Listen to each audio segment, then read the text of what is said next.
Bonjour à toutes et à tous et bienvenue dans ce nouveau séminaire des Spring Talks du mois international de l'École des hautes études en sciences sociales.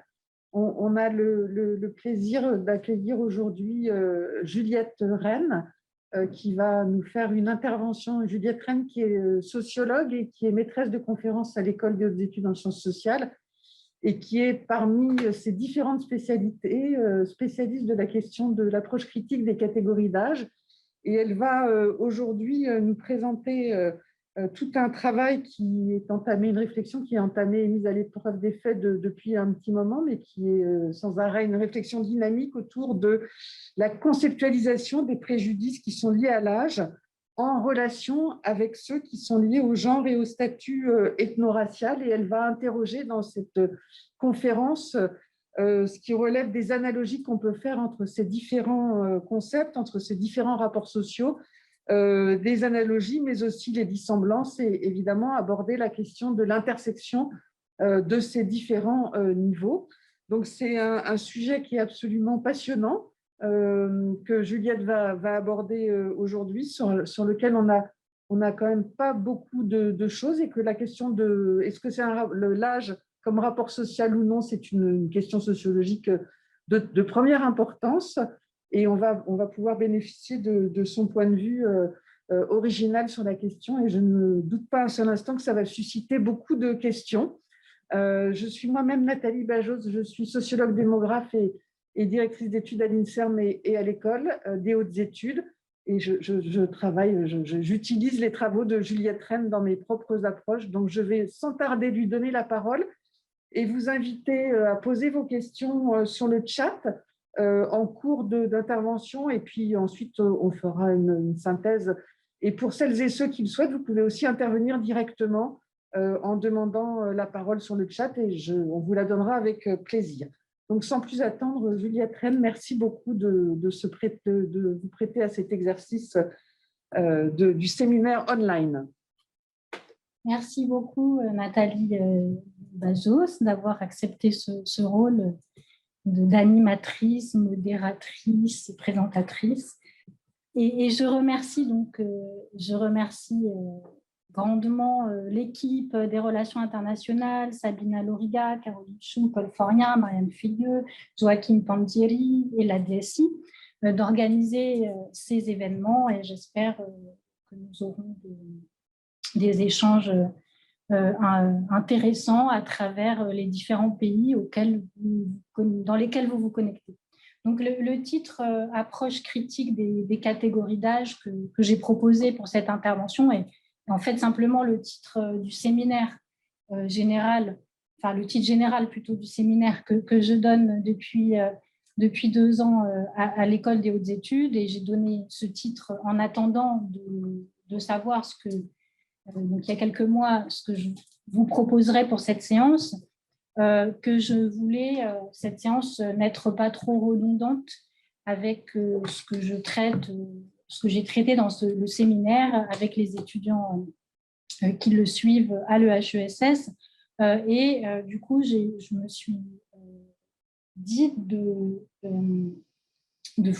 que j'allais focaliser la séance sur cette question que j'ai pu traiter dans ce séminaire cette année, la conceptualisation des préjudices liés à l'âge en relation avec ceux liés au genre et au statut ethno-racial, donc les questions d'analogie, de dissemblance et d'intersection.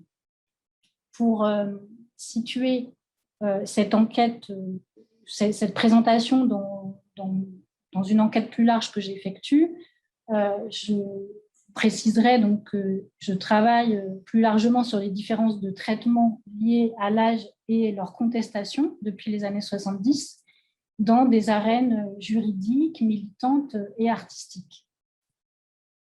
Ça, c'est la liste, ça, mais... Oui, d'accord. Et non, je m'interromps juste pour dire que donc il n'y aura pas de présentation, mais en revanche, j'ai fait une petite bibliographie pour que les noms qui vont être cités, que je vais citer dans cette intervention, vous les ayez à portée de main. Donc, c'est une bibliographie qu'on va juste poster là dans le chat.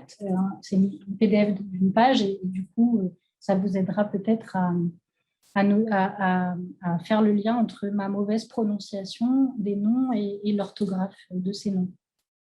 Donc, pour situer cette présentation d'aujourd'hui dans mes recherches un peu plus larges, je m'intéresse, je disais, à la façon dont des différences de traitement liées à l'âge sont contestées depuis les années 70 dans des arènes juridiques, militantes, artistiques. Et pour le dire autrement, je m'intéresse à la façon dont des normes d'âge, c'est-à-dire ce qui est autorisé, prescrit, proscrit selon son âge, ont été mises publiquement en question et catégorisées comme injustes. Une autre manière encore de le dire, c'est que je m'intéresse à la façon dont des distinctions d'âge ont été politisées. Pour cette séance, je voudrais explorer le lien de cette politisation avec la politisation des injustices fondées sur le genre et la race ou le statut ethno-racial selon les formulations. Alors, ce n'est pas du tout la seule manière de parler de l'agisme que de faire le lien avec le genre et la race. On peut faire d'autres généalogies et d'autres histoires de la lutte contre l'agisme ou contre les discriminations liées à l'âge. On peut s'intéresser aussi dans les années 70 au lien de cette histoire avec la critique du productivisme dans les années 70, la critique de la standardisation des parcours de vie. Mais voilà, pour cette séance, c'est la question d'un cadre commun d'analyse genre, âge et race que j'explore. Alors, qu'est-ce qu'on appelle les préjudices liés à l'âge? On sait qu'il est très courant d'être jugé trop âgé. Je pense que ça nous arrive assez vite dans la vie pour accéder à un bien social quelconque, que ce bien soit matériel ou symbolique.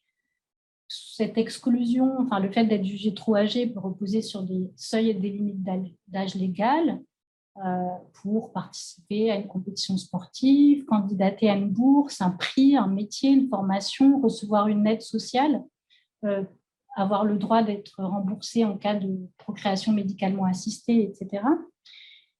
Et elle peut aussi s'appuyer, cette exclusion, sur des normes sociales qui n'ont pas de traduction juridique lorsqu'on juge que ce que l'on fait n'est pas convenable pour notre âge, étudier, avoir une vie sexuelle, être parent, travailler, danser en boîte de nuit, participer à tel ou tel groupe militant. Donc ce type d'exclusion est loin d'être toujours ressenti comme injuste, et même la plupart du temps, peut-être il ne l'est pas. Et on peut dire qu'il est défini comme injuste lorsque on considère que ce type d'exclusion ne prend pas en compte les aspirations, les intérêts, les aptitudes d'un individu. Évidemment, évaluer ces aptitudes et ces intérêts est source de désaccords et de controverses. On sait qu'il y a des controverses sur les intérêts de l'enfant, les aptitudes liées à l'âge ou ce que l'on perd ou pas en capacité en avançant dans le grand âge. Et ces controverses sont un des éléments sur lesquels j'enquête. Elles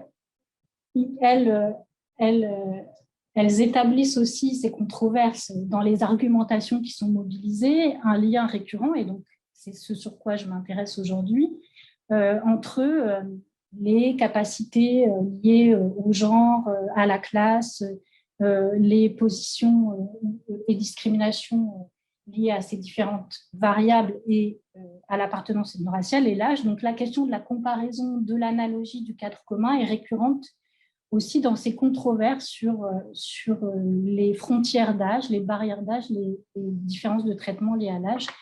Et ce qui me semble intéressant, c'est qu'à la fois dans le droit, la théorie sociale et les mobilisations, cette analogie est coextensive à l'émergence de l'agisme ou plutôt l'anti-agisme comme enjeu sociologique et politique au tournant des années 60 et 70. Tu me dis s'il y a dans le chat des choses, des remarques, ou si je vais trop vite. C'est parfait. Et donc, quand je disais qu'elle s'enracine, ces questions analogiques au tournant des années 60 et 70, Je fais référence notamment à trois processus convergents aux États-Unis à l'époque. Le développement du droit antidiscriminatoire, avec en 1964 aux États-Unis, la loi fédérale sur les droits civils, le Civil Rights Act, qui interdit la discrimination en fonction de la race, de la couleur de peau, l'origine nationale, la religion, le sexe dans les entreprises d'au moins 15 salariés. Et 3 ans après, en 1967, l'Age Discrimination in Employment Act est la première législation qui vise à lutter contre les discriminations subies par les travailleurs âgés, avec des gros guillemets, puisqu'il s'agit de plus de 40 ans. Donc, on est dans une logique même du droit antidiscriminatoire de produire des mises en équivalence des critères de discrimination, même si en matière d'âge, dès le début, il y aura des distinctions avec les autres critères. Deuxième processus de cette période-là, dans les sciences sociales, au même moment, se développent des travaux sur les similarités et les différences entre la race, le genre et l'âge comme dimension des rapports sociaux et comme outil d'identification et de hiérarchisation des individus. Et dans cette bibliographie que je vous ai proposée pour la séance, j'ai mis quelques travaux de cette époque-là qui s'interrogent, savoir si l'âge peut fonctionner avec des analyses en termes de minorité, de rapport social dans les années 60. Et c'est à cette époque que Robert Butler, en français, en 1969, qui est un psychiatre et gérontologue, forge le terme d'agisme, et notamment pour qualifier les réactions hostiles des habitants d'un quartier de Washington à la création dans leur voisinage d'un ensemble de logements à loyer modéré qui est destiné à des personnes âgées, donc plutôt de classe populaire, et qui inclut des Africains-Américains. Donc, il décrit cette réaction comme un entrelacement complexe de discrimination de classe, de couleur et d'âge, mais il essaye d'isoler analytiquement les dimensions de discrimination d'âge, puisque le fait que c'était des vieilles et des vieux, old people, est mis en avant par les résidents comme pour justifier leur attitude hostile. Et il forge donc à cette occasion le terme d'agisme par analogie avec le sexisme et le racisme. Et enfin, troisième processus à la même période, émergent des mobilisations qui reprennent ce terme d'agisme, et je pense en particulier aux Grey Panthers, les panthères grises, créées en 70, qui s'appellent Grey Panthers à partir de 72, qui mobilisent ce terme et qui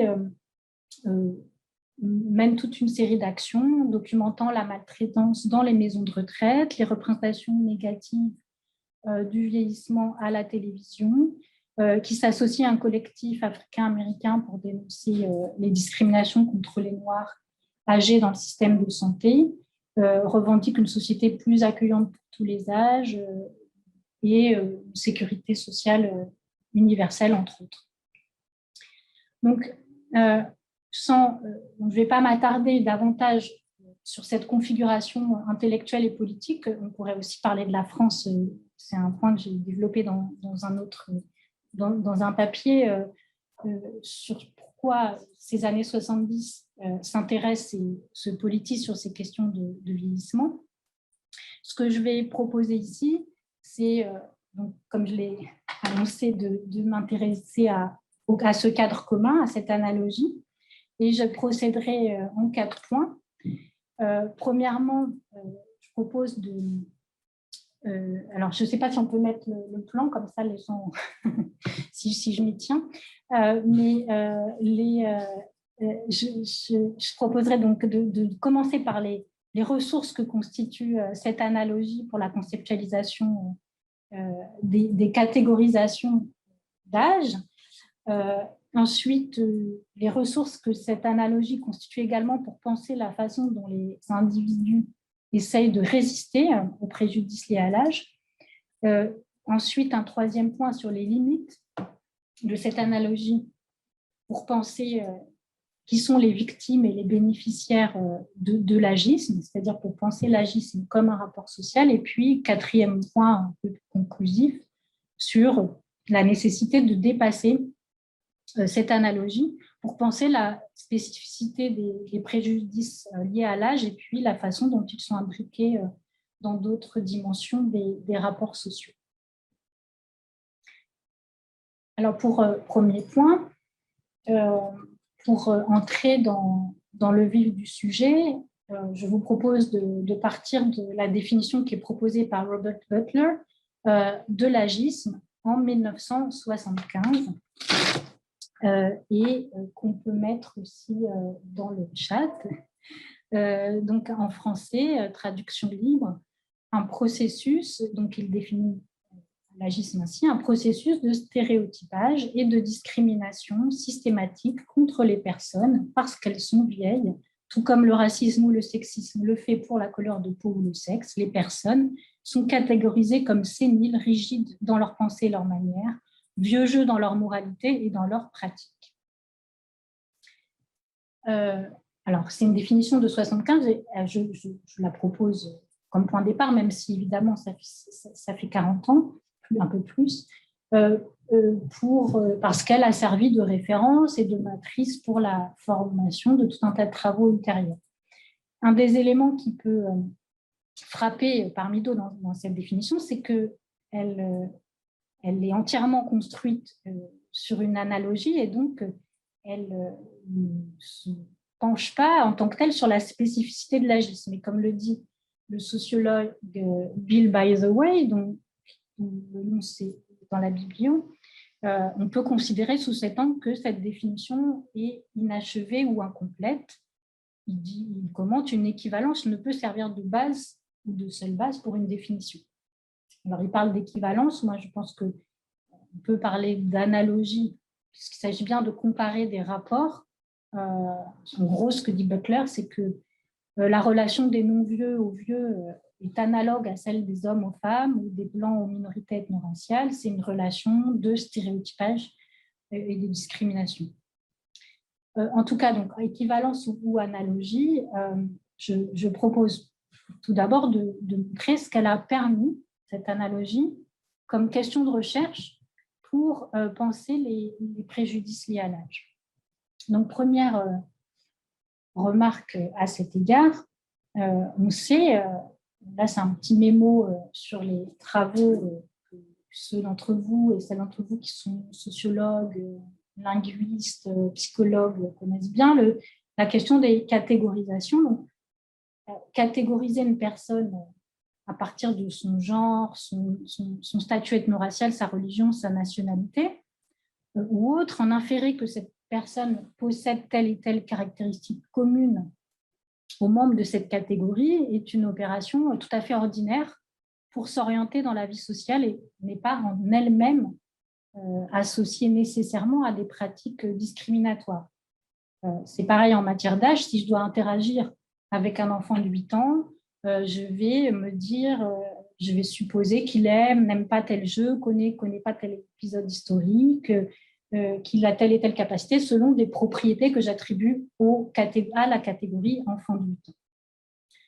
Donc ce processus, bien sûr, ça a été bien montré, comporte un risque de réductionnisme si on réduit, on perçoit chez les individus de même catégorie uniquement les traits communs qu'ils sont censés actualiser. Et pour reparler de l'âge, c'est ce que pointait Simone de Beauvoir, à propos de la catégorie enfant, et elle raconte que c'est quelque chose qui l'exaspérait. Donc elle raconte dans les mémoires d'une jeune fille rangée, la condescendance des adultes, je cite, transforme l'enfance en une espèce dont tous les individus s'équivalent, rien ne m'irritait davantage. Un jour, comme je mangeais des noisettes, l'institutrice déclara doctement, les enfants aiment les noisettes. Et Simone de Beauvoir commente ce qu'elle ressentait alors. Mes goûts ne m'étaient pas dictés par mon âge, je n'étais pas une enfant, j'étais moi. On peut néanmoins remarquer que la propriété qui est donnée en exemple par Beauvoir, le goût des noisettes, n'est pas connoté si je comprends de mon point de vue négativement, contrairement aux propriétés catégorielles que Robert Butler cite à propos des vieilles personnes. Celles-ci, dit-il, sont catégorisées comme séniles, rigides dans leur pensée et leur manière, vieux jeux dans leur moralité et dans leur pratique. Pour désigner ce type de catégorisation qui attribue des comportements blâmables ou méprisables aux groupes catégorisés, on peut mobiliser, plutôt que le terme large de stéréotypage, le vocabulaire de la stigmatisation ou de l'étiquetage négatif, qui est un vocabulaire qui n'a pas été particulièrement forgé à propos de l'âge, mais qui est forgé à la même époque dans les années 60, notamment par Goffman, Elias ou Becker. Donc cet étiquetage négatif se définit par le fait qu'il s'accompagne de la présomption selon laquelle le groupe étiqueté aura nécessairement des conduites que l'on déprécie. Étant donné que c'est une fille, elle ne va pas être capable d'escalader ce mur. Si cet enfant est rom, on ne peut pas s'y fier. Vu que c'est une vieille, ce qu'elle va dire sera probablement ennuyeux. Et c'est notamment en s'appuyant sur ce cadre de l'étiquetage négatif que des travaux ont montré qu'être catégorisé comme vieux et être porteur d'autres propriétés stigmatisées expose les personnes au fait que le moindre faux pas qu'elles feront tendra à confirmer les attentes défavorables à leur égard au lieu d'être appréhendé simplement comme un accident, comme conjoncturel. En matière d'âge, et là je me réfère à des travaux de psychologie sociale et de sociologie qui ont documenté ce processus en matière d'âge et que j'ai mis dans la rubrique de la bibliographie sur les travaux sur l'agisme dans les années 90. Donc, en matière d'âge, un oubli anodin de la part d'une personne catégorisée comme âgée, une hésitation sur un mot, un silence, un petit malentendu, une légère perte d'équilibre, même si on ignore si ces épisodes s'inscrivent dans des séries, seront volontiers interprétés comme des manifestations d'incapacité auditive, visuelle, motrice, intellectuelle liées à l'âge. Alors que ces épisodes chez une personne plus jeune ne seront pas remarqués ou interprétés avec un autre cadre, par exemple celui de la distraction. Alors, on justifie ordinairement dans des débats sur les discriminations ou même de façon spontanée dans les échanges, ces présomptions négatives liées à l'âge avancé, au fait qu'elles s'appuient sur une réalité biologique, à savoir le déclin des facultés liées au processus de vieillissement. Par conséquent, on considère que ces présomptions et les conduites éventuellement discriminatoires qui les accompagnent ou les distinctions qui les accompagnent ont une dimension raisonnable. C'est aussi un argument qu'on retrouve à propos des discriminations dites probabilistes, où on montre qu'il y a une corrélation statistique entre le fait d'appartenir à tel ou tel groupe et le fait d'avoir telle propriété qui est pertinente pour la situation. Les travaux sur l'agisme permettent de répondre de deux manières à ces arguments. Premièrement, avec un argument empirique. Les travaux sur le vieillissement et sur l'agisme montrent très bien que le rythme et les manifestations du vieillissement dépendent notamment de l'héritage génétique, des habitudes alimentaires, de la trajectoire biographique, professionnelle, médicale, des conditions de vie, de sorte que les moyennes statistiques en matière de vieillissement pour une même classe d'âge recouvrent en fait des écarts interindividuels extrêmement importants au point que les moyennes statistiques n'ont pas de sens pour prédire le comportement d'une personne qu'on catégorise comme vieille face à soi. Et ces écarts interindividuels sont d'autant plus flagrants quand on s'intéresse ou quand on catégorise des personnes très éloignées en âge, de 65 à 105 ans, comme appartenant à une même catégorie d'âge qui est celle des personnes âgées, qui est en général souvent équivalente à personnes retraitées depuis 50 ans.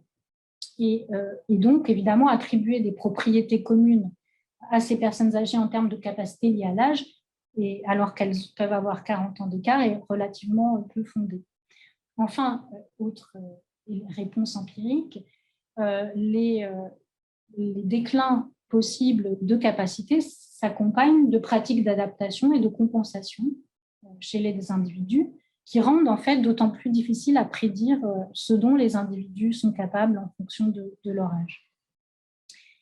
Le second type d'objection que permettent d'énoncer les travaux sur l'agisme à cette question du caractère raisonnable ou rationnel des attentes défavorables liées à l'âge est un argument qu'on peut dire conséquentialiste, c'est-à-dire il réfute cette attitude par les conséquences de cette attitude, et on fait valoir dans les travaux sur l'agisme que ces attentes défavorables sont problématiques parce qu'elles ont une dimension performative, au sens où elles contribuent à créer les conditions de leur propre vérification. Et là, ce cadre de lecture, qui a aussi été montré par des enquêtes, s'inspire aussi de travaux sur le genre et la race. Sur le genre, on sait, les historiens savent que dans la bourgeoisie du 19e siècle, par exemple, les femmes qui étaient systématiquement interdites au nom de leur fragilité de fournir le moindre effort physique, devenaient effectivement assez fragiles en ne développant pas certaines capacités et musculatures.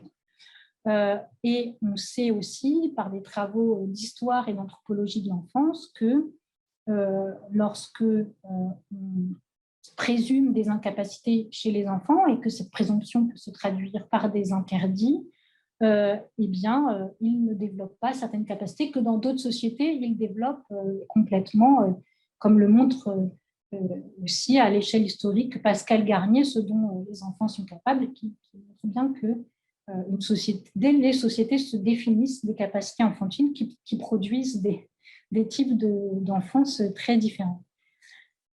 Aux âges avancés, de nombreuses enquêtes dans des établissements hospitaliers ont montré que l'assimilation du vieillissement a un déclin, a des effets performatifs parce qu'elle conduit à des processus de négligence médicale et de défaut de soins, au sens où une pathologie soignée chez un sujet jeune ne le sera pas chez un sujet âgé parce qu'elle sera assimilée à un déclin naturel lié au vieillissement. Dans des EHPAD, des résidents confrontés au fait qu'on agit systématiquement à leur place pour des actes de la vie quotidienne que peut-être ils seraient capables ou qu'ils aspireraient à faire, perdent aussi l'occasion d'entretenir certains gestes ordinaires de la vie sociale. On a parlé pour qualifier le fait que ces présomptions ont des effets réels. On a parlé aussi d'agisme intériorisé. Et là encore, cette expression s'inspire de travaux sur le sexisme, le racisme intériorisé, ou en tout cas, elle est en dialogue avec ces travaux. Et si l'agisme peut être intériorisé, c'est parce qu'il s'inscrit dans des dispositifs institutionnels, des règles juridiques, des politiques publiques, des représentations culturelles qui s'imposent et se transmettent aux individus. Et donc, tout comme le racisme et le sexisme, on n'interprète pas l'agisme en termes de simples préjugés individuels, mais plutôt de façon holistique ou systémique. Et des Robert Butler, qui parlait dans la citation que je vous ai donnée tout à l'heure de caractère systématique, et plus tard parlera de dimension systémique, on considère que l'agisme peut être analysé à toutes les échelles de la vie sociale, dans les processus de recrutement, les relations au travail, les relations de soins, les interactions langagières ordinaires et les représentations culturelles. Dans ce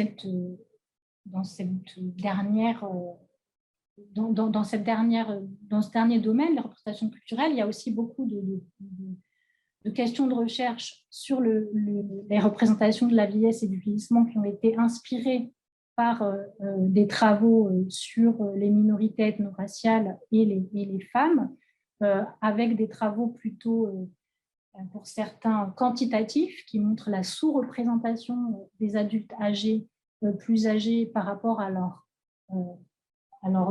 proportion dans la population de référence, et dans une approche plus qualitative, d'autres travaux montrent les stéréotypes et le caractère limité des rôles attribués aux adultes plus âgés dans les récits d'information et la fiction.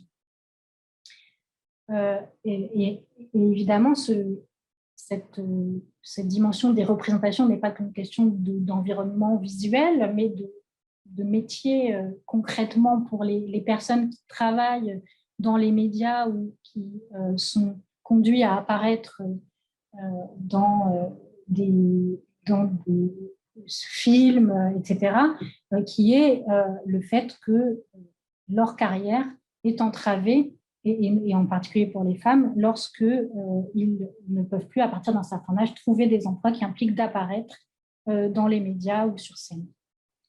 Donc, l'ensemble de ces expériences de discrimination directe ou indirecte conduit les personnes ou certaines personnes dans certaines situations à dissimuler leur avancée en âge. Et là encore, pour penser ces processus, la façon dont ont été pensées des stratégies individuelles pour résister à d'autres formes de discrimination et de stigmatisation ont été heuristiques, comme je vais le montrer dans cette deuxième séquence, donc sur les ressources de l'analogie pour penser la façon de résister, la façon dont les individus résistent aux préjudices liés à l'âge. Alors, dans une enquête par entretien que Vincent Karadec, le sociologue Vincent Karadec a fait sur la perception de sa propre avancée en âge, Karadec montre qu'il est courant, quand on vieillit, de se comparer à des personnes précises de sa classe d'âge, de sa cohorte, qui auraient davantage vieilli, physiquement ou psychiquement. Il est courant aussi d'affirmer que l'âge, c'est dans la tête, ou qu'on a un âge psychique bien inférieur à son âge chronologique ou corporel, etc. Bref, de développer des stratégies pour se distinguer d'un groupe d'âge qu'on estime être disqualifié. Mais on peut aller plus loin dans ce processus de désidentification et dissimuler ou mentir sur son âge. Et là, pour penser ce processus extrêmement ordinaire, le concept de passing qui a été forgé pour penser des questions ethno-raciales et de genre s'est avéré heuristique. Le passing, donc je rappelle, c'est le travail que fait un individu pour masquer un statut disqualifié qui lui est assigné et pour acquérir le droit de vivre selon un autre statut. Passer pour blanc afin d'échapper aux injustices qu'on subit en tant que noir, passer pour non-juif en modifiant son nom de famille et dissimuler ses pratiques religieuses pour fuir la persécution antisémite, passer pour homme afin d'accéder à certaines activités interdites aux femmes, passer pour hétéro afin d'échapper à l'homophobie. Alors, l'usage du terme passing pour penser la dissimulation de l'âge, qui est plutôt, quand je dis dissimulation de l'âge, passer pour plus jeune, le fait de chercher à passer pour plus âgé est assez rare à l'âge adulte et plutôt une stratégie des enfants ou des adolescents. Donc, cet usage du terme passing dans les travaux sur l'âge est plus récent. Et j'attire l'attention sur le fait que, selon les situations, ce n'est pas toujours les mêmes dimensions de l'âge qu'on essaye de dissimuler, parce que ce n'est pas toujours les mêmes dimensions de l'âge qui sont stigmatisables. On peut chercher à dissimuler son appartenance générationnelle, c'est-à-dire la façon dont la période dans laquelle on a grandi imprègne nos références, nos connaissances, nos manières de parler, de s'habiller, qui pourront être jugées obsolètes ou dépassées. On peut chercher à dissimuler des indices de sa position dans des étapes conventionnelles de la vie professionnelle, conjugale, parentale, pour sembler être né plus tôt ou être à une époque antérieure de sa vie, donc ne pas dire qu'on est déjà parent ou déjà grand-parent ou déjà retraité, donc c'est-à-dire masquer son âge statutaire. On peut chercher à dissimuler sa date de naissance ou son âge chronologique en mentant sur son âge. Une pratique a été très bien identifiée et objectivée sur les sites de rencontres en ligne, notamment par Marie Bergström, qui montre que les femmes de plus de 40 ans et même de plus de 35 ans se rajeunissent afin d'augmenter leurs chances d'être contactées par des hommes de leur âge qui tendent à préférer les femmes plus jeunes qu'eux. Enfin, on peut chercher à dissimuler, c'est peut-être l'aspect qui vient le plus couramment à l'esprit quand on parle de dissimuler son âge, dissimuler les dimensions corporelles de l'avancien âge, en ayant recours à des produits cosmétiques, pharmacologiques, des techniques corporelles et puis, bien sûr, de façon plus drastique, la chirurgie dite esthétique. Alors, cette quatrième forme de passing qui concerne les signes corporels a été comparée à l'usage par des personnes à la peau foncée aux cheveux crépus de produits pour éclaircir la peau ou lisser les cheveux, mais l'une des différences notées par la chercheuse Margaret Gullett est qu'il est tellement normalisé qu'avoir l'air vieux est négatif qu'on peut communiquer sans euphémisme sur ce thème. On parle de crème anti-âge, de défier l'avancée en âge, de révolution anti-âge, etc., des métaphores qui, si on remplaçait la référence à l'âge par une référence à la couleur de peau ou à l'apparence ethno-raciale, seraient jugées plus problématiques. Donc, en résumé, chercher à passer pour plus jeune est l'une des stratégies individuelles courantes pour échapper à l'agisme. Et vous avez peut-être entendu à ce propos aussi parler de la tentative de Émile Ratelband, que je prononce à la française parce que je ne sais pas comment, qui est une star de la télévision néerlandaise, qui en 2018 en appelé à la justice pour se faire rajeunir de 20 ans sur sa carte d'identité, alors qu'il avait 69 ans, et s'est réclamé lui-même du précédent que constituerait le fait de pouvoir changer de genre sur son état civil. Cependant, les activistes anti-agistes, dont il ne fait pas partie, proposent d'aborder le problème autrement. Assumer son âge, voire se revendiquer comme vieux ou vieille, tout en combattant le stigmate associé à cette étiquette plutôt que chercher à le dissimuler. Dès les années 70, les Grey Panthers préféraient, elles, s'autodénommer comme vieilles. Alors, je parle au féminin parce que c'était majoritairement des femmes, et refusaient les euphémismes qui visent à contourner ou éviter ce qualificatif. En français, ce sera senior, personnes âgées, les aînés, le troisième âge, etc. Là encore, les références aux groupes stigmatisés qui ont retourné assumer ou resignifié l'étiquette infamante qui leur était assignée sur la base de leur genre ou de leur orientation sexuelle, PD, green, pute, salope, ont fourni là aussi un exemple. Au fond, pour ces groupes, il s'agit de montrer que ce sont d'abord les structures agistes de la société, plus encore que l'avancée en âge, qui sont cause de toute une série de problèmes qu'on attribue au vieillissement. C'est un peu la même logique qui consiste à dire que c'est d'abord l'homophobie, le sexisme, le racisme qui rend éprouvante la vie des gays, des femmes ou des minorités ethno-raciales et non leur orientation sexuelle, leur couleur de peau, leur organe sexuel en eux-mêmes. Par-delà ce retournement de stigmate, la vieillesse peut aussi devenir pour ces groupes une identité politique contestataire et des activistes font valoir que le fait d'occuper par son avancée en âge une position marginale par rapport à l'adulte non vieux, supposé autonome, productif, reproducteur, peut permettre de questionner toute une série d'injonctions sociales que la vieillesse rend difficile à honorer.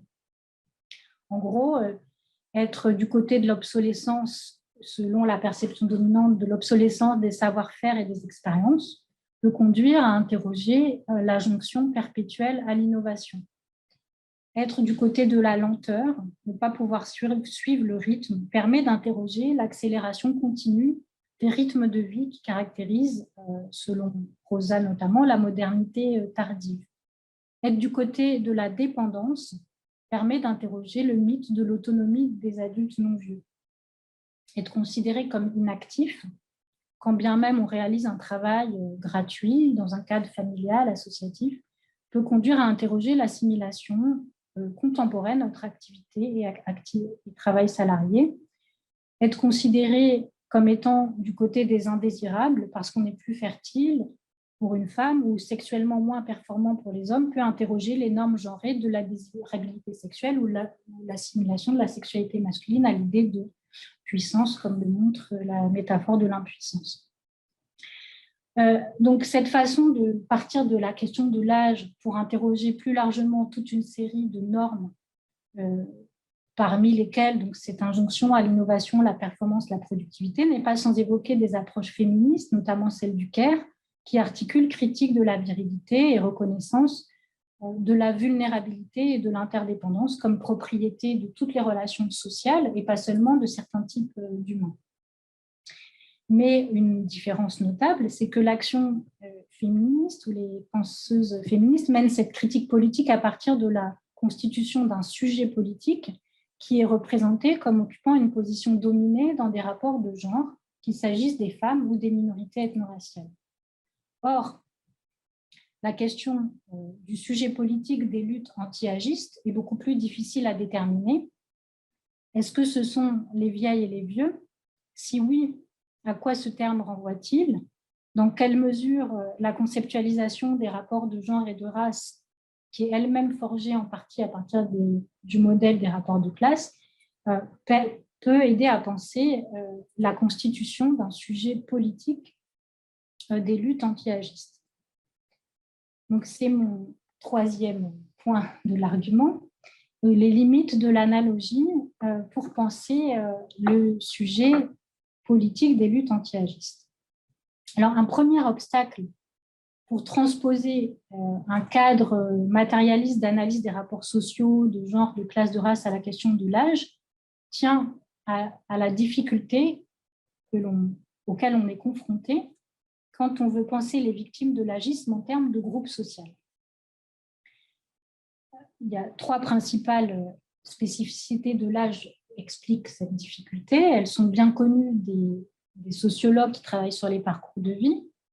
La première caractéristique de l'âge, c'est la fluidité de l'appartenance d'âge au fil du parcours de vie.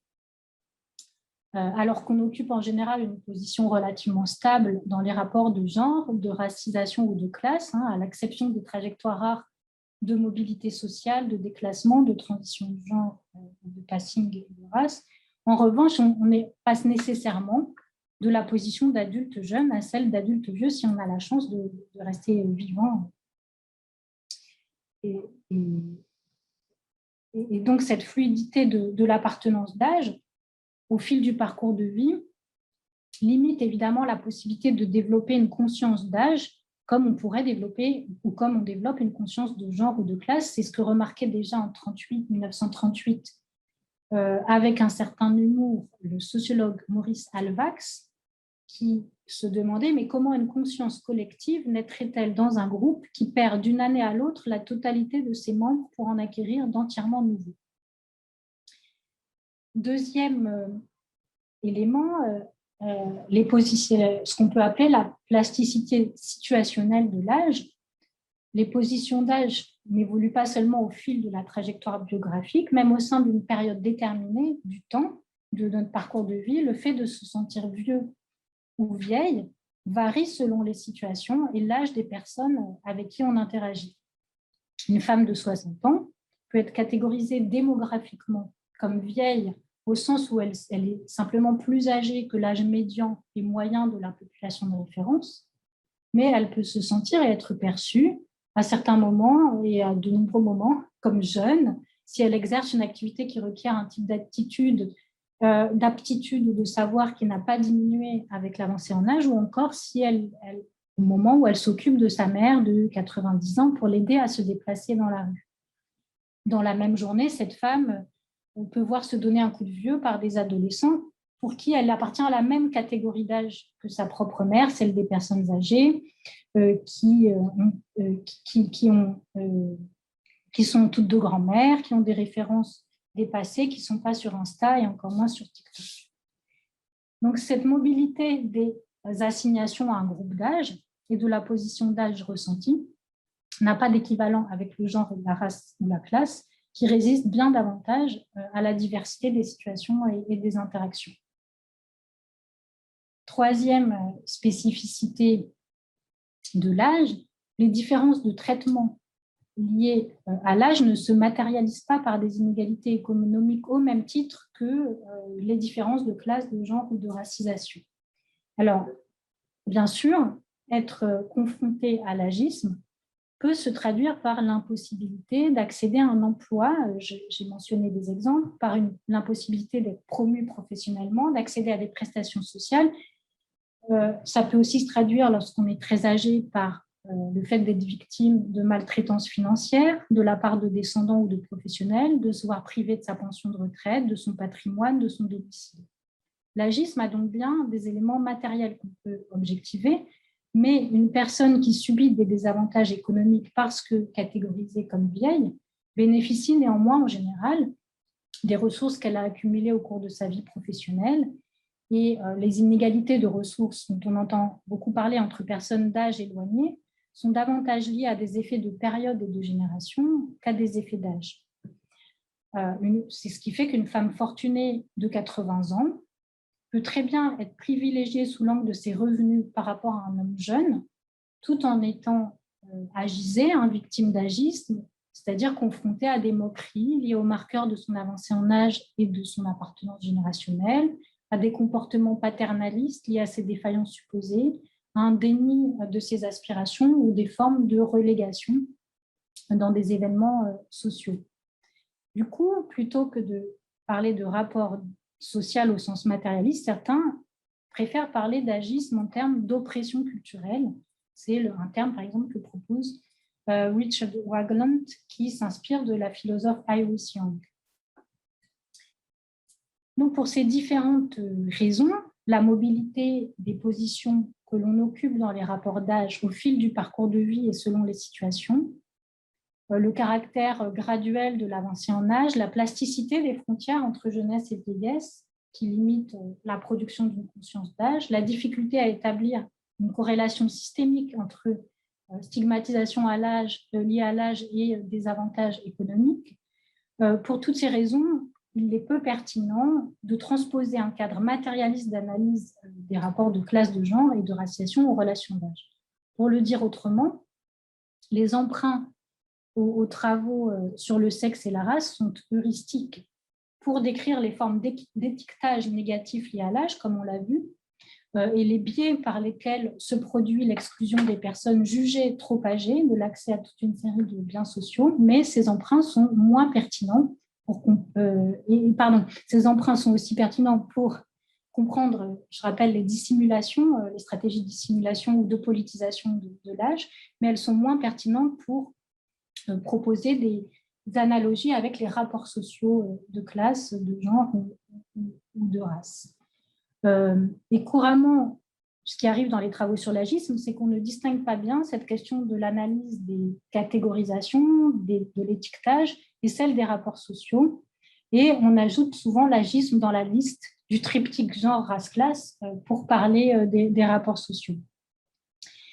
De mon point de vue, le fait que l'agisme n'est pas un rapport social au même titre que ces trois autres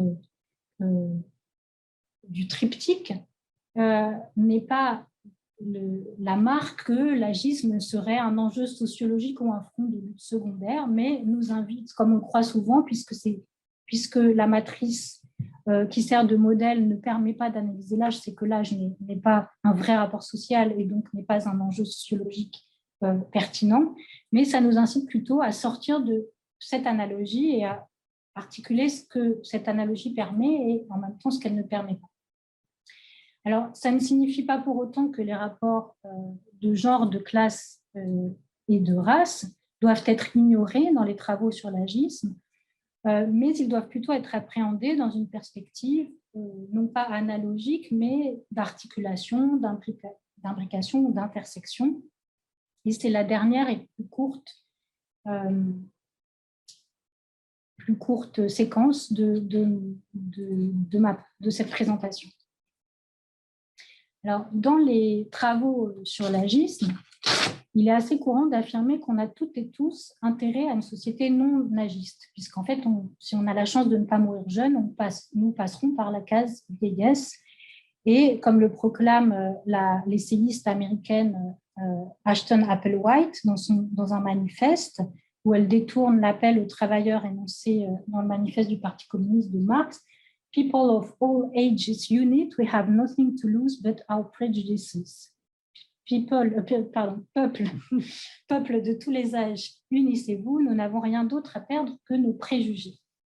Alors, est-il si sûr que tout le monde ait intérêt également à une société non agiste? Alors, une comparaison peut-être de l'anti-agisme et de l'écologie pourrait être éclairante. Tous les individus ont intérêt pour leur santé, leur bien-être, ceux des générations futures, à un environnement non pollué. Mais en raison de leur position socio-économique, professionnelle, de leur style de vie, certains ont plus intérêt que d'autres à la perpétuation d'activités qui polluent.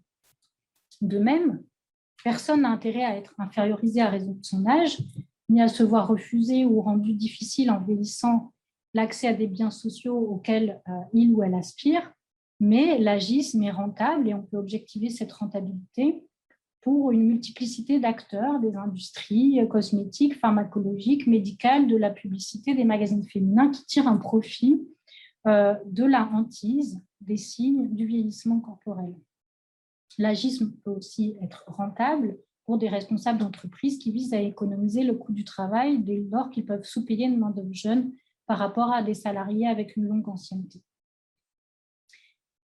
Plus largement, lorsque on évoque des mesures concrètes pour transitionner vers une société non agiste, on rencontre un certain nombre de résistances, par exemple face aux mesures qui consisteraient à revaloriser les métiers du care, investir dans un système public de santé pour honorer le principe de l'égale valeur de la vie des individus de tous âges, réaménager les villes dans une perspective age-friendly, pour qu'elles soient accessibles aux personnes de tous âges, permettre aux adultes les plus âgés de rester à domicile, appuyer la création d'habitats partagés intergénérationnels, etc. Et quand toutes ces mesures sont évoquées, les adversaires de l'État social, par exemple, même s'ils peuvent dénoncer l'agisme en principe, tendent à affirmer leur hostilité à ce type de mesures et souligner le poids que représentent déjà les personnes âgées dans les dépenses publiques. Enfin, si la société agiste se perpétue alors qu'on pourrait sembler avoir tous intérêt à vivre dans une société non agiste, c'est aussi parce que tout le monde n'est pas également victime de préjudices liés à l'avancée en âge. On sait notamment depuis plus d'un siècle et depuis même les premières enquêtes sociales du 19e siècle que selon sa trajectoire professionnelle, ses conditions de vie, son suivi médical, son alimentation, les membres des classes privilégiées ont une bien meilleure espérance de vie, et ce qui est encore le cas aujourd'hui, en bonne santé, et donc ils voient apparaître plus tardivement les marques potentiellement stigmatisées de vieillesse. Ils sont donc moins susceptibles d'être confrontés, ou en tout cas plus tardivement, à ce stigmate. Le fait d'être membre des classes privilégiées permet aussi d'être moins exposé aux discriminations indirectes fondées sur l'âge, des moyens de transport, habitat, suivi médical pas adapté au grand âge, puisque le fait de disposer de ressources économiques permet de choisir les modalités par lesquelles on se transporte, on habite, on est suivi médicalement.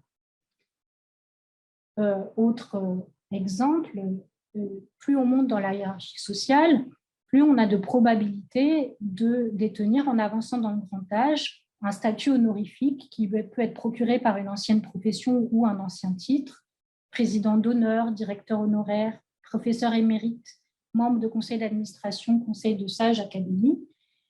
Et ce genre de titre, qui est plutôt détenu parmi les élites par des hommes que des femmes, amortit la perte de statut social associée à la vieillesse.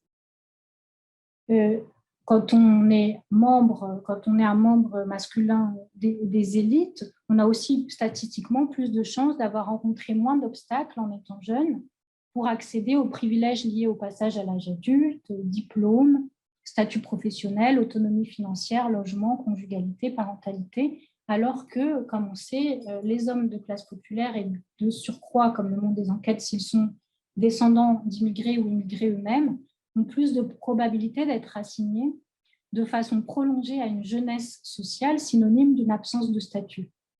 En ce sens, l'adultéité, ce qu'on peut appeler l'adultéité, n'est pas une simple propriété juridique des personnes majeures, mais le privilège social de ceux et dans une moindre mesure de celles qui ne sont pas contre leur gré, considérés trop longtemps comme jeunes et qui ne disposent pas de capitaux sociaux, économiques, culturels et symboliques pour retarder leur entrée dans la vieillesse sociale. Cela signifie que, selon son genre, sa trajectoire sociale, on n'a pas la même potentialité d'être auteur ou victime de pratiques agistes, c'est-à-dire d'être assigné à la vieillesse. Être un relais de l'agisme, c'est-à-dire être en position de pouvoir exclure des personnes de l'accès à un bien matériel ou symbolique en raison de leur âge jugé trop élevé ou de leur corps jugé vieillissant, est aussi le signe d'autres privilèges. Par exemple, les détenteurs de postes à responsabilité dans la culture visuelle, qui sont statistiquement plutôt des hommes, peuvent décider qui apparaît sur scène ou devant une caméra, et il reste admis qu'ils sont légitimes à juger les femmes de leur âge trop vieilles pour se montrer et être vues. D'autres travaux de sociologie des professions sur le recrutement des assistantes, secrétaires, chargées de communication, hôtesses d'accueil par des hommes cadres et patrons montrent qu'ils sont également couramment effectués par ces mêmes critères de jeunesse.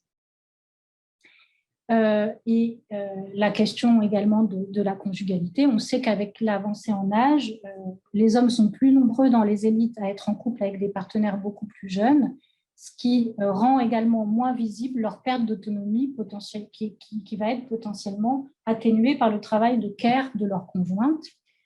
Les femmes et les hommes moins privilégiés, qui seront pris en charge par des professionnels ou des institutions pour personnes âgées, verront davantage leur perte de capacité définir leur statut social. Par conséquent, les femmes de tous milieux sociaux et les hommes de classe populaire auront davantage de probabilité, là encore, d'être exposés à des interactions agistes qui ont plus de chances de se produire dans le cadre d'un travail de care professionnalisé à l'hôpital, dans des EHPAD, que dans des relations de soins conjugales. Ces inégalités face au vieillissement ne signifient pas que les hommes des élites ne sont pas confrontés en vieillissant à diverses formes de communication et de pratiques agistes de la part de personnes plus jeunes. Ça ne signifie pas non plus qu'ils ne vivent pas comme une épreuve en avançant dans le grand âge leur éloignement vis-à-vis de diverses normes, et notamment vis-à-vis de normes de masculinité antagonistes avec l'expérience de se sentir vulnérable. Et donc, il est exact en un sens que tout le monde a intérêt à une société non agiste, comme le disait Applewhite, mais de toute évidence, tout le monde n'y a pas également intérêt. Le fait d'occuper une position de genre et de classe privilégiée retarde et atténue l'infériorisation sociale liée à l'avancée en âge et permet d'échapper plus longtemps à l'agisme. En ce sens, pour renverser une formule de John Scott, l'âge constitue une catégorie utile d'analyse des rapports de genre et des autres dimensions des rapports sociaux. Et je conclurai encore en 1 minute. Donc, même si l'âge est une dimension utile d'analyse des rapports sociaux, ça ne veut pas dire qu'il faudrait réduire l'anti-agisme à une composante des luttes contre les inégalités fondées sur le genre et la trajectoire sociale. Les travaux sur l'agisme, en mettant en question l'injonction à l'innovation et l'accélération des rythmes de vie, ainsi que la division et la hiérarchie des phases de la vie, avec au sommet cet adulte non vieux, supposé autonome, performant, productif, reproducteur. Donc, en soulevant toutes ces questions, les travaux sur l'agisme ont ouvert la voie à un champ de réflexion et d'action spécifique qui n'est pas réductible à la question des discriminations, par analogie avec le genre et la race. Ce champ de réflexion et d'action peine à s'appuyer sur un « nous », les vieilles et les vieux, qui est une identité aussi mouvante que difficile à assumer. Mais là encore, pour penser l'anti-agisme, il y a encore des leçons qu'on peut tirer du féminisme, puisqu'on sait que le sujet du féminisme, nous les femmes, c'est peu à peu émanciper des identités de sexe assignées pour inclure une diversité d'identifications qui ne sont pas limitées à la catégorie femme.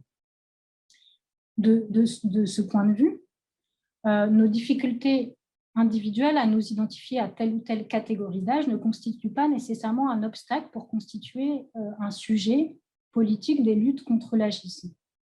Ce sujet est politique au sens où il est inscrit dans des clivages, puisque la question de l'agisme touche à des valeurs collectives que se donnent nos sociétés concernant le périmètre du secteur marchand, le rôle de l'État social, l'organisation des temps de vie, le rapport au féminisme, etc. Mais ces clivages ne sont superposables ni à des clivages générationnels, ni à des frontières d'âge. Merci. Merci beaucoup, Juliette Rennes, pour cet exposé passionnant. Ça pose plein de questions. Mais merci beaucoup. C'était d'abord très, très clair et vraiment très stimulant. Et ça pose la question de ces rapports, enfin de cette question de l'âge ou non comme rapport social d'une façon tout à fait originale, je trouve. Et voilà, je trouve très, très stimulant tout ce que tu as présenté et l'état de ta réflexion. Donc, je vais vous proposer surtout de ne pas hésiter à intervenir. Je préciserai quand même que pas tout, hein, parce que moi j'ai les lu, mais j'ai viens d'écouter avec attention Juliette, pas tout, mais il y a aussi, je ne sais pas si ça va être publié ce que tu nous as présenté là, Juliette, mais une partie en tout cas est déjà publiée dans la revue française de sciences politiques. L'article qui est paru en 2019. 2020. Il y a plusieurs articles à lire de Juliette Rennes, mais celui-là en particulier, la présentation d'aujourd'hui va au-delà, développe des points qui ne sont pas du tout développés dans l'article. Donc, vous n'y retrouverez pas tout, mais en tout cas, c'est un article que j'ai trouvé tout à fait passionnant. Conceptualiser l'agisme à partir du sexisme et du racisme, le caractère heuristique d'un cadre d'analyse commun et ses limites. Donc, dans la revue française de sciences politiques, le numéro de 70, volume 6 en 2020. Est-ce que les uns, les unes, les autres, quelqu'un souhaite soit poser des questions pour éclairer certains points qui vous auraient paru moins clairs, soit intervenir dans un débat, dire que si vous partagez cette lecture ou si au contraire elle vous pose quelques questions. Est-ce que dans vos propres terrains, dans vos propres interrogations, vous avez eu à être confronté à cette façon d'appréhender l'agisme? Voilà, donc toutes les questions sont attendues. Et on va commencer d'abord par une question de Frédéric Mercier. Ce serait une question assez courte finalement. Je voulais savoir si ces problématiques d'âge et de catégorie d'âge sont quelque chose qu'on retrouve essentiellement dans les sociétés occidentales ou justement dans d'autres types de sociétés comme les sociétés du continent africain, voire du continent asiatique, où il y a justement, peut-être que c'est, je ne suis pas un spécialiste évidemment de ces continents, mais il y a une imagerie comme quoi il y aura un respect des anciens et qui ne serait pas le même que dans les sociétés occidentales. Donc, est-ce que c'est quelque chose qui est homogène au niveau mondial ou ça va être différent selon les sociétés, en fait, tout simplement? Merci beaucoup pour cette question que j'allais poser également. Dans les questions que je voulais poser, donc je me permets juste de prolonger ce que vous avez dit. Effectivement, il y a des variations, mais je pense que Juliette va nous donner des éléments très éclairants là-dessus. Des variations, des différences selon les sociétés, mais aussi selon les époques. Et je pensais, par exemple, en t'écoutant à la question des femmes ménopausées qui, dans certains contextes, sont vues comme des femmes inutiles, infertiles, qui ne servent plus à rien. Et dans d'autres, je pense aux travaux de Daniel Delanoë sur la ménopause qui sont absolument passionnants et qui montrent que dans d'autres contextes, à l'inverse, les femmes ménopausées sont des femmes qui ont beaucoup de sagesse et qu'on va écouter, qui sont très valorisées. Voilà, donc juste sur cet exemple-là des femmes ménopausées, on voit qu'il y a une très, très grande variabilité contemporaine. Alors, je ne parle même pas d'historique entre le fait que, et c'est peut-être d'ailleurs une des spécificités de l'agisme, c'est cette grande variabilité, pardon, je prolonge la question de Frédéric Mercier, mais c'est cette grande spécificité de l'agisme et des relations sociales liées à l'âge qui peuvent être aussi différentes d'un pays à l'autre ou d'une époque à l'autre, alors que l'infériorisation des femmes, c'est un universel, l'infériorisation des minorités ethno-raciales, presque, Donc, je trouve que l'agisme, c'est vraiment quelque chose qui fonctionne de façon très différente selon les époques et les sociétés. Merci en tout cas, Frédéric, pour votre question. Juliette, est-ce que tu peux…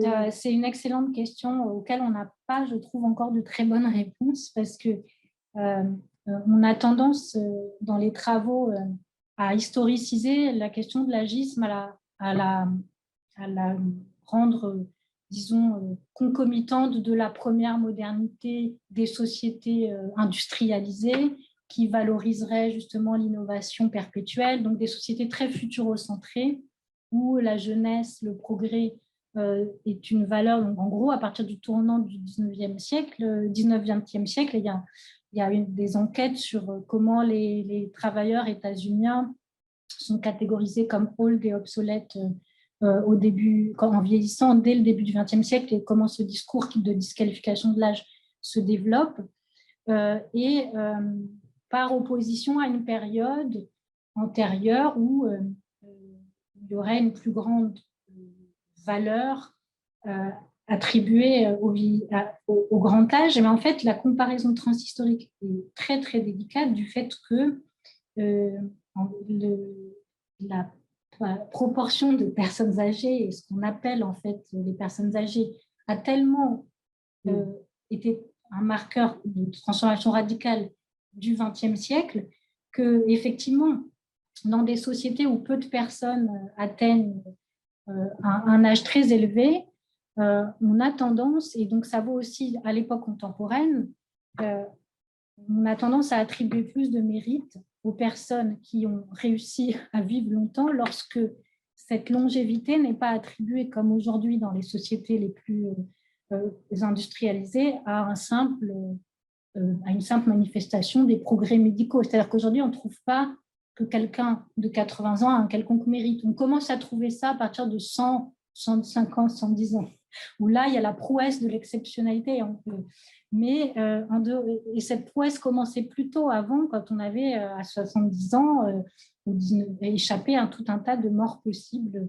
Donc, la valeur attribuée à la vieillesse comme rareté dans certaines sociétés, effectivement, contribue, disons, contrebalance la disqualification qui peut, par ailleurs, dans toutes les sociétés, là où on rejoint quand même la question du genre, c'est que des stéréotypes sur la vieillesse, il y en a eu dans toutes les sociétés, sur la décrépitude, etc. Mais ça peut être associé à des formes de respect liées au fait qu'on est porteur d'une tradition, qu'on est là dans des questions, dans des sociétés orales.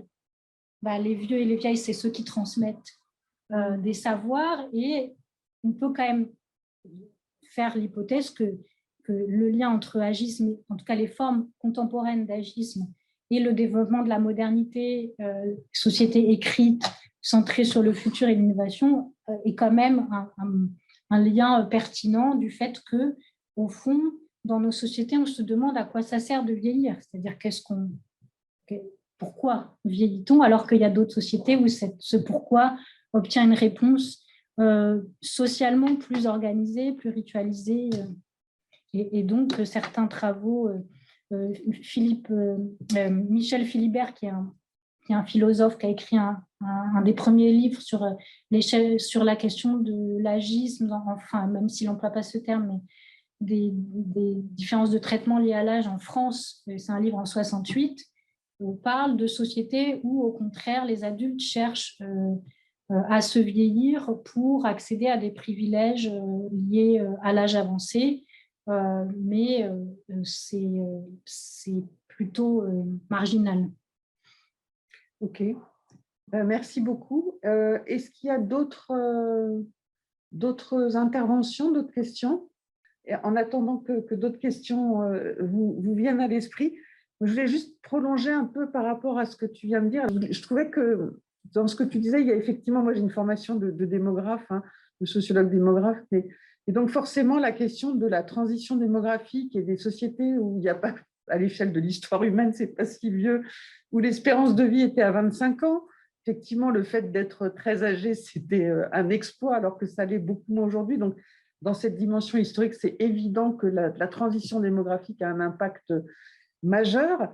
Et en même temps, du coup, en t'écoutant, je me disais, mais on parle d'agisme, bon, c'est un choix, on parle beaucoup de la position des adultes, mais moins de la position de l'autre extrémité de la vie.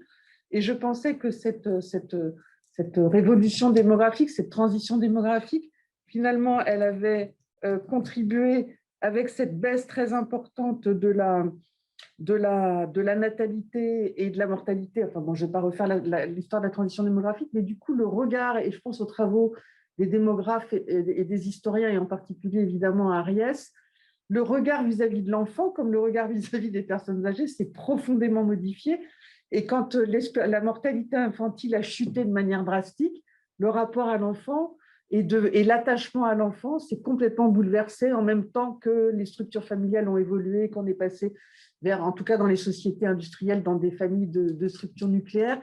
Donc, je veux dire, c'est les deux extrémités et finalement, la question sur laquelle je voulais t'interroger, te faire réagir, c'est cette idée de l'agisme, c'est pas que voilà, quand on parle du genre, on parle pas que des femmes. Quand on parle des rapports d'âge, on parle aussi des jeunes. Et il y a cette concomitance, en tout cas démographique, avec ça devient plus du tout rare d'être âgé, et du coup, comme ça devient plus du tout fréquent de mourir avant l'âge d'un an, du coup, on va s'attacher beaucoup plus aux enfants. Je ne sais pas si je suis très claire, mais c'est cette dynamique autour des deux extrémités d'âge que je trouvais intéressante. Oui. Oui, merci de cette question. En fait, c'est vrai que c'est une question tout à fait… Enfin, l'analogie de nouveau avec le genre, ce n'est pas que les femmes et l'agisme, ce n'est pas que les vieux. Effectivement, il y a cette même tension, je trouve, dans les travaux sur l'agisme avec les travaux sur le genre focalisés sur les femmes. Là, je me suis intéressée à la question du vieillissement et de la vieillesse, ou en tout cas au fait d'être jugé trop âgé, qui peut arriver à des âges qui sont jeunes du point de vue démographique, dans certains métiers, hein, parce qu'à 35 ans, on peut être trop âgé pour être mannequin, etc. Mais en tout cas, dans les premiers travaux sur l'agisme, Butler cible vraiment les stéréotypes anti-vieux et vieilles, et en général plutôt des personnes qui sont déjà catégorisées comme retraitées, etc. Mais au fil des travaux qui se sont développés sur cette question, il y a eu de plus en plus des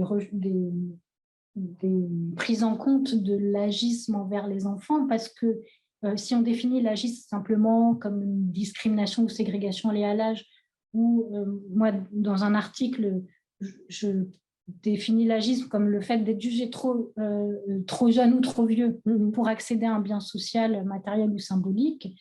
De ce point de vue-là, on peut très bien s'intéresser aux formes d'exclusion liées à l'âge subi par les enfants, sachant, et par les jeunes en général, sachant qu'évidemment, il n'y a pas de symétrie entre les deux situations, puisque cette interdiction est censée être, ou cette exclusion est censée être provisoire, puisqu'ils auront, et non pas irréversible comme quand on est âgé.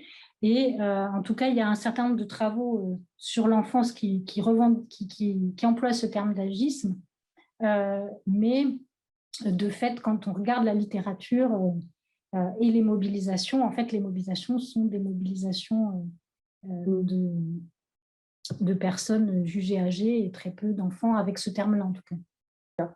Frédéric, on vous écoute avec plaisir. Oui, donc oui, bien évidemment, je ne veux pas non plus monopoliser la parole, mais ce serait plutôt cette fois-ci sous l'angle du témoignage, parce que personnellement, je suis dans ces écarts à la norme en termes d'âge, puisque j'ai repris l'université à un âge, passé la trentaine. Je suis étudiant en socio à Nanterre. Et donc, je suis très content d'avoir repris dans cette situation assez spéciale, hein, d'études en distanciel. Et effectivement, je trouve qu'on sent l'âge, je le sens vraiment constamment dans mes échanges, puisque avant d'avoir repris mes études universitaires, je m'étais beaucoup renseigné, notamment sur les pays limitrophes, notamment l'Allemagne, où il y a une culture de reprise d'études beaucoup plus acceptée, passé passer certaines balises d'âge, comme la trentaine, la quarantaine éventuellement, alors qu'en France, c'est quelque chose qui nous est rappelé constamment, en fait. Même par des gens qui ne sont pas spécialistes ou autres. Ah oui, c'est un âge où c'est étonnant, passer cet âge-là, de reprendre des études, c'est étonnant, passer cet âge-là, de revenir à ce statut d'étudiant alors on avait un statut dans la vie active.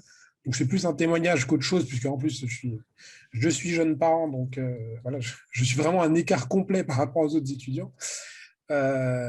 Mais je trouve qu'à vivre, c'est intéressant de le vivre avec un peu de réflexivité, parce que sinon, j'aurais presque eu par moment l'impression d'être un peu l'élément extérieur. Mais voilà, comme je vous dis, c'est plus un témoignage qu'une question. Merci. Oui, merci beaucoup. On a d'ailleurs, Nathalie Bajos et moi-même avons eu l'occasion de participer à un jury de thèse de Aden Gaïd, qui a soutenu une thèse sur les étudiants parents.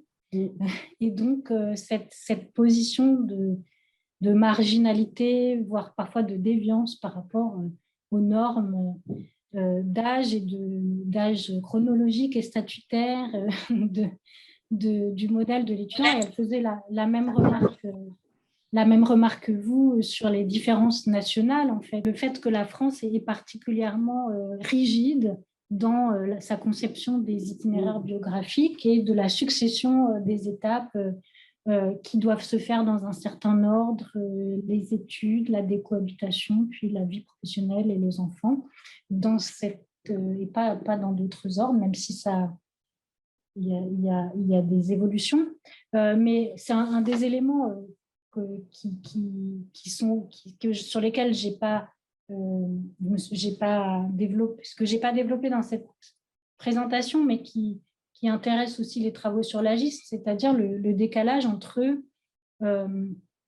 les normes d'âge. L'agisme est aussi un rappel à l'ordre des normes d'âge et agit sur des gens dont l'âge chronologique n'est jugé pas conforme à l'étape dans laquelle ils se trouvent, donc trop vieux ou trop jeunes pour avoir une vie sexuelle, étudier, travailler, être parent.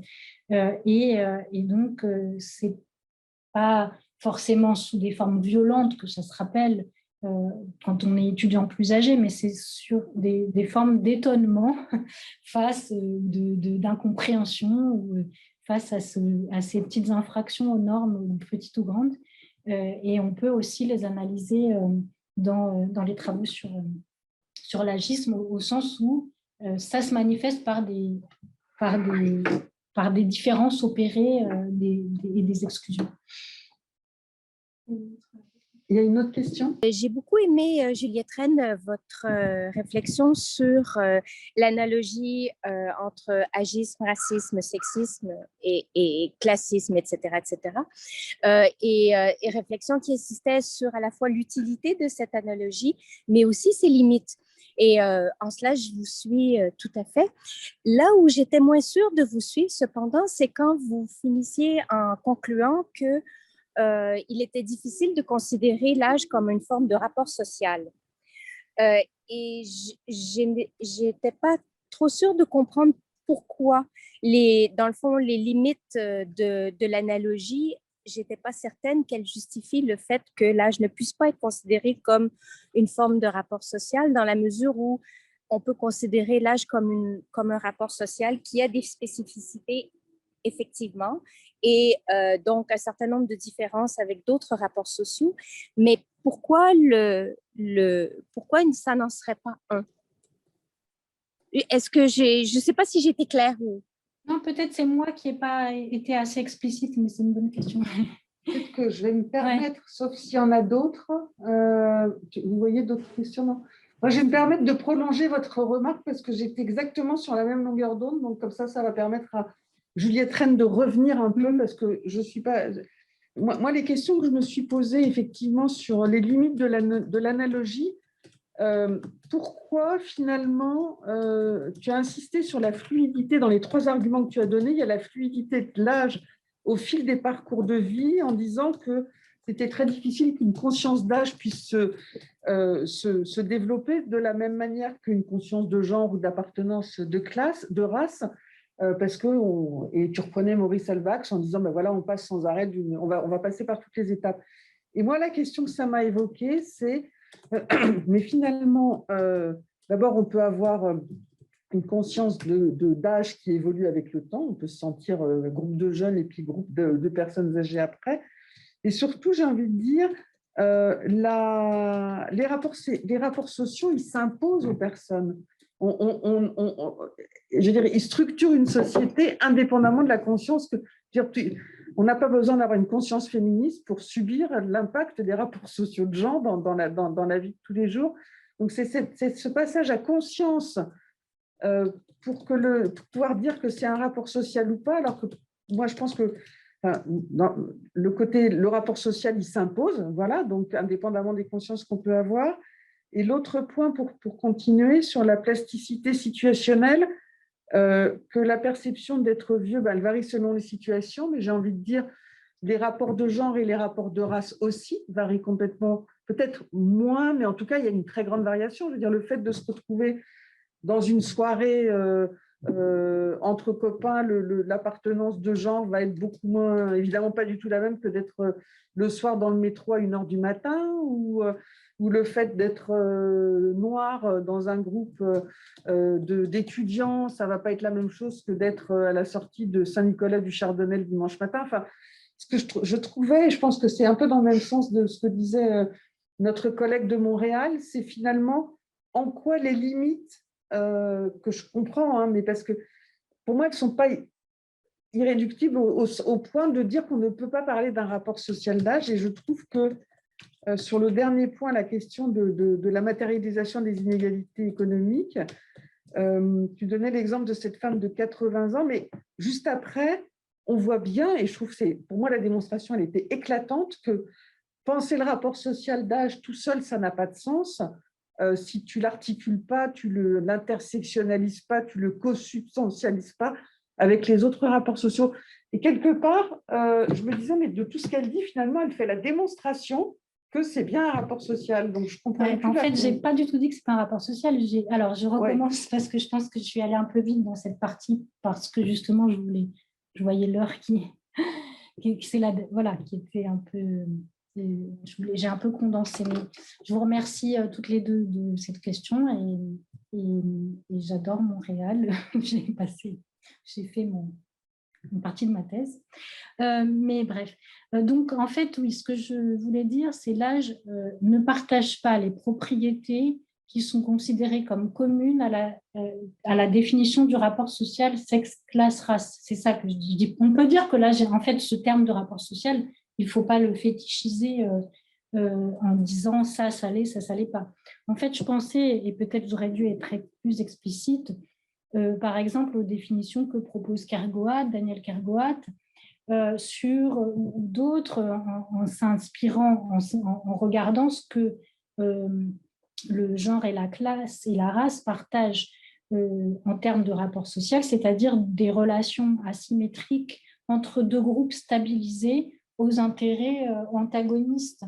Et je crois que c'est cette question de groupes stabilisés et le fait qu'il y ait une plasticité extrêmement grande des identités d'âge et qui me semble très largement incomparable pour le genre, parce que le fait qu'on ne soit pas là, renvoyé, et conscience de genre, je ne parle pas de conscience féministe, je parle de se dire de s'identifier comme femme, simplement. Je ne parle pas du tout. Et le fait que oui, on n'est pas identifié comme femme pareil dans un métro à 5h du matin, mais n'empêche qu'il y a une régularité dans le fait qu'on est identifié comme femme, et ça peut vouloir dire plein de choses. Alors que être catégorisé comme jeune ou vieille est beaucoup plus variable dans la même journée selon les âges des participants, les enjeux de la situation, etc. Donc évidemment, il y a un continuum, il y a de la plasticité dans la race, dans le genre, dans la classe, et il y en a plus dans l'âge, mais surtout cette question de constituer, de penser en termes de groupe avec des une certaine stabilité, c'est-à-dire que la question du genre, de la race et de la classe, de fait, ont été pensées à l'échelle d'un parcours de vie. Donc, il y a une certaine stabilisation et c'est comme ça que se forge la conscience de classe parce qu'on n'arrive pas à sortir de sa classe.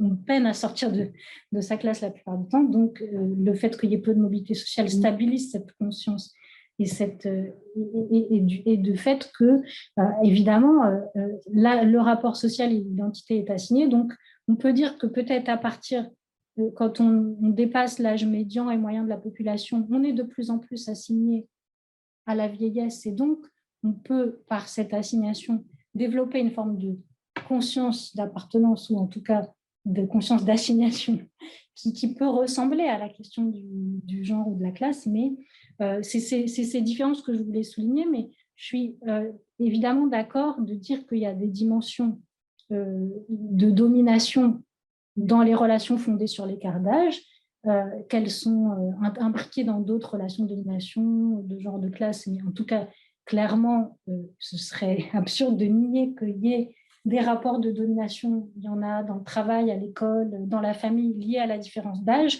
que cette dimension de domination apparente l'âge à d'autres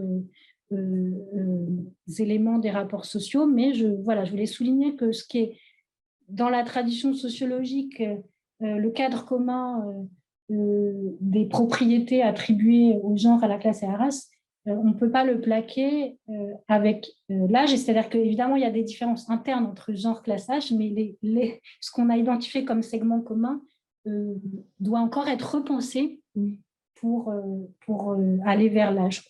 Voilà. Ok, merci beaucoup. C'est vraiment intéressant comme discussion. Je pensais juste évidemment, dans le domaine de la sexualité, au fameux papier de Errand et Boson sur la domination consentie, cet écart d'âge qu'on retrouve toujours entre les femmes et les hommes, que ce soit au premier rapport, qui commence dès l'entrée dans la sexualité et qui se retrouve jusqu'à la mise en couple. Est-ce que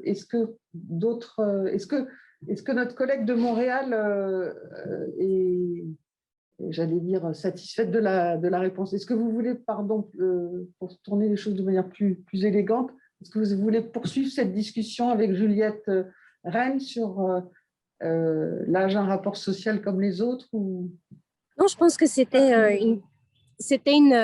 D'abord, je vais peut-être vous dire mon nom parce que je crois qu'il ne s'affiche pas. Mon nom, c'est Aline Charles. Je suis professeure à l'Université Laval. Oui, c'est ça, en historienne. Et en fait, non, je pense que finalement, on est moins loin que je pensais que nous l'étions l'une de l'autre parce que je suis tout à fait d'accord avec vous. La plasticité et de l'âge est une de ces caractéristiques qu'il ne faut surtout pas nier ou perdre de vue. Et ce sont justement les limites de l'analogie que vous avez bien tracées. Mais c'est ça, c'était la suite j'avais peut-être mal saisi ce que vous vouliez dire. Donc, je pense que la réponse me satisfait pleinement. Merci beaucoup. Merci. Est-ce que d'autres... on a encore un petit peu de temps si vous avez d'autres remarques, d'autres questions, d'autres commentaires. Si Romain Vaquier, merci. Vous avez la parole. Oui, bonjour. Merci beaucoup pour cette présentation vraiment passionnante. Moi, j'aurais plus une remarque en fait qu'une question par rapport à quelque chose que j'ai observé et puis pour savoir si le cadre un peu conceptuel que vous avez proposé, Juliette, pourrait aider à éclairer, disons, cette observation.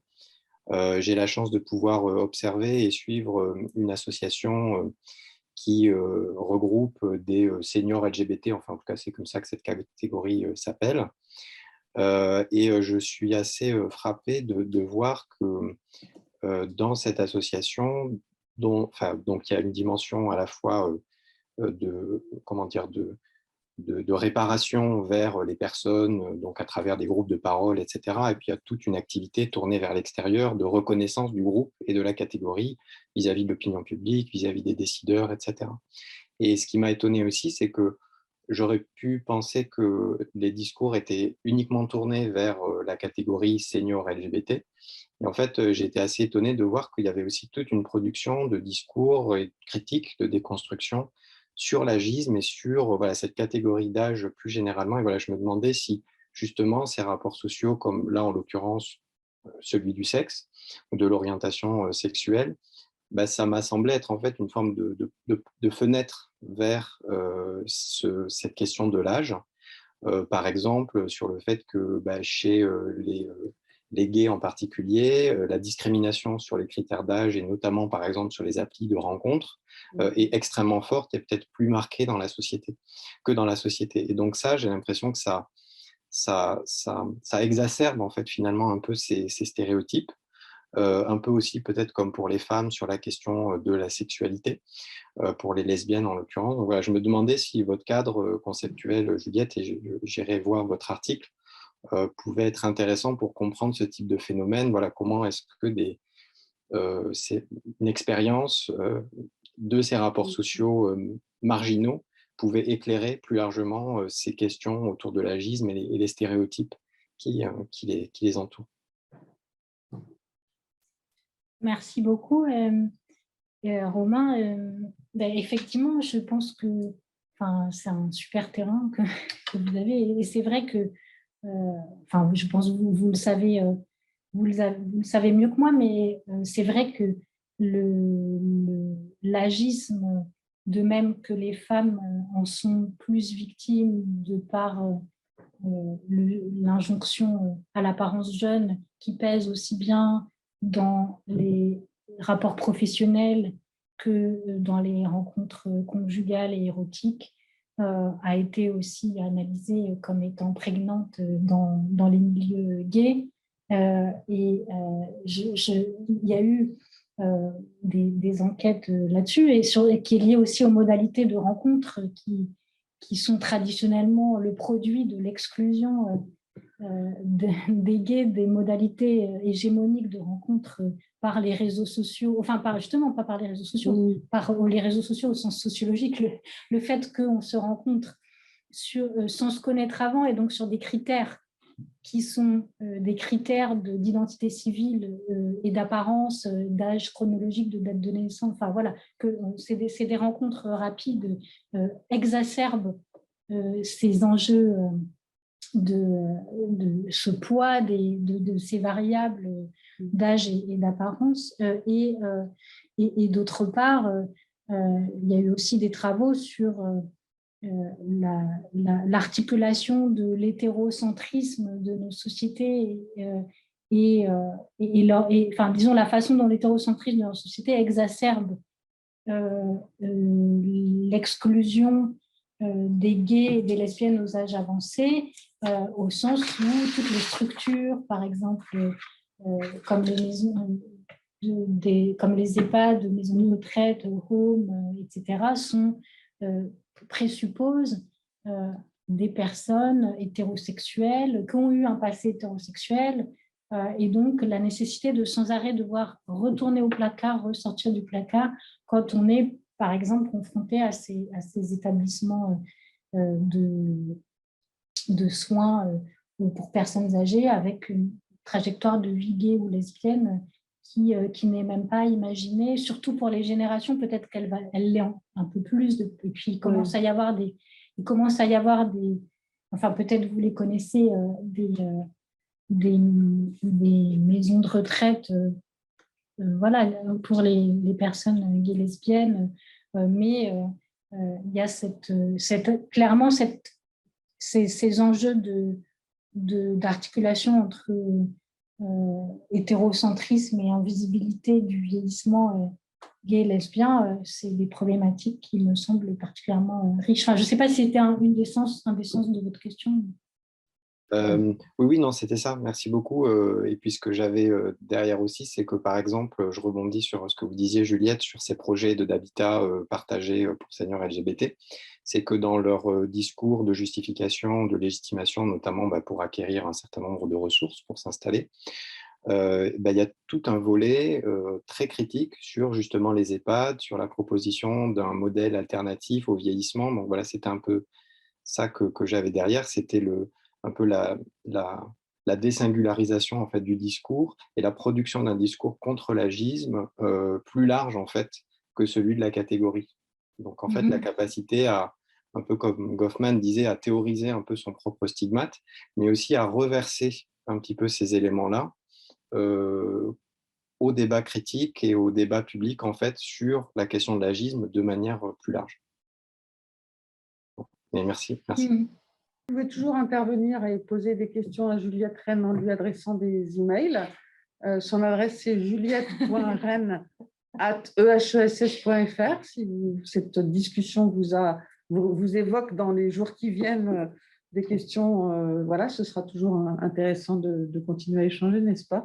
En tout cas, d'abord, merci vraiment beaucoup, Juliette, parce que l'exposé était vraiment très, très intéressant. Et puis, c'est vrai que moi, c'est la première fois que j'entends une analyse aussi approfondie sur cette question du rapport social ou pas d'âge et les limites et analogies avec les autres rapports sociaux. Je pense que ça soulève encore plein de questions. Enfin, moi, ça me donne envie d'y réfléchir beaucoup plus à fond. Vraiment, merci beaucoup. Donc, vous avez la liste bibliographique si vous voulez vous référer à toutes les études, les recherches, les autrices que Juliette a citées. Donc, vous pouvez vous y référer à ses propres travaux. Bon appétit pour certains, bon déjeuner, bon apéro pour d'autres, bonne soirée où que vous soyez sur la planète. Et merci encore à Juliette Rennes pour cette session et à toute l'équipe de l'école qui organise de manière magistrale ces Spring Talks. Voilà. Merci, au revoir. Merci beaucoup, Nathalie.